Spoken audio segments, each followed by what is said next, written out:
One of the first jobs for Senator Obama as presumptive Democratic nominee is to heal any wounds inflicted on the party faithful during a bruising primary campaign. That means getting Hillary Clinton's supporters on board his bandwagon. And that led to a clandestine meeting between the two here in the nation's capital. Correspondent Major Garrett reports.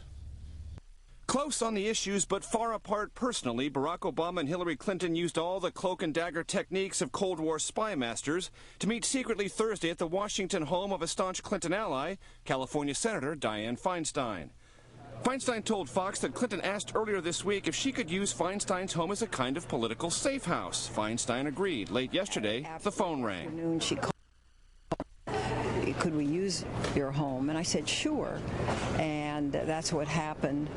And this was a private conversation. It was just between Senator Obama and Senator Clinton. To pull the meeting off, Clinton had to sneak from her home, and Obama's traveling press corps had to be flown against its will to Chicago, while the nominee-in-waiting headed for Feinstein's lair. Enraged reporters read Obama's staff the riot act. Is there a reason why we didn't go with him in the motorcade all the way? This is what we're out here for, and now we're on this plane with no candidate. Again, I understand. There was a desire to do these meetings, obviously, in private. Today, Clinton hosted a farewell party for campaign staff. Senior advisors offered no clues about the tone or substance of her long-awaited Obama endorsement. Well, let's wait for tomorrow. I mean, it's going to be, listen, let's all get unified. The issues are too great. Healthcare, education. This was never about Hillary Clinton. This was about all the issues that matter to her. But Clinton's long goodbye has complicated Obama's efforts to define himself as the undisputed party leader. Even so, Obama today offered a quite expansive view of his political horizons. At a celebration of Chicago's selection as a potential host for the 2016 Summer Olympics, Obama said his Chicago home is nearby, and he may arrive as an honored guest. And so I'm just going to be able to walk over there. I might have to rent out my house. I don't know how much it's going to be worth. And I also, in the interest of full disclosure, have to let you know that in 2016, I'll be wrapping up my second term as president. Clinton will give her last big speech as a candidate from Washington's ornate National Building Museum. As to Clinton's meeting with Obama, Feinstein said the two rivals had much to sort out, and she let them do it alone. Not every meeting can be with a press announcement. People have to get to know each other. They have to be able to handle whatever did or didn't happen on the campaign trail.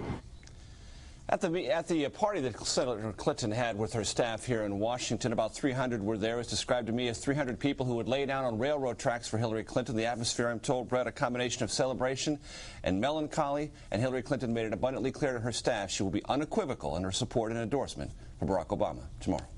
All right, Major, let's bring Carl back in. You know, the latest tracking polls, they have these tracking polls all the time, every day almost. Gallup has it at 1 point. Rasmussen has it at 5 points. What's the McCain camp feeling about the Obama position right now in the polls? Everybody's sort of holding their breath. Until Hillary's completely off the stage, they're not sure what's going to happen. But the McCain campaign is worried. They're worried that Obama's going to have a bit of a press honeymoon and that there'll be light treatment of him, not the kind of scrutiny that normally comes once the nomination is clinched.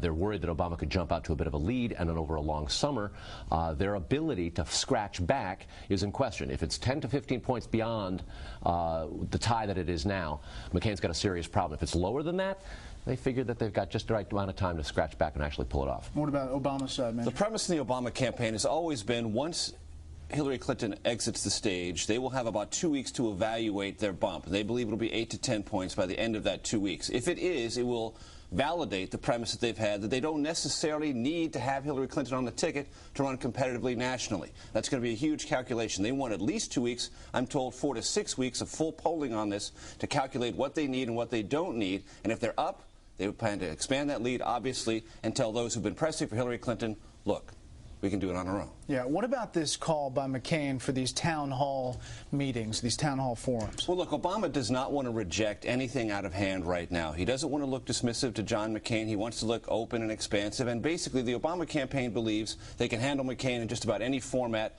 I'm not exactly sure Lincoln Douglas is the kind of thing. I mean, for those of us Well, I don't think any of us were actually there. No. I mean, it's 90 minutes of one, 90 minutes of the other, while everyone sits in the sweltering heat with picnic baskets. I'm all for picnic baskets, just not for political speeches for 90 minutes each. It would be terrible for both of them. The McCain campaign says that they believe that the negotiations right now are honest and forthright, that everybody's interested in doing it. They're thoroughly prepared to lose the first couple and look kind of old and crotchety compared to the charismatic Obama. But and the Obama campaign's fully prepared for him to lose the first two as well. And then after McCain gets his sort of momentum going, they expect that McCain would be able to sort of make Obama look inexperienced and too young. Right. Bottom line, it's always the challenger who asks for debates. As soon as McCain asked, the Obama campaign said, look, he expects to be down. All right, last word from the two best in the business. Thanks.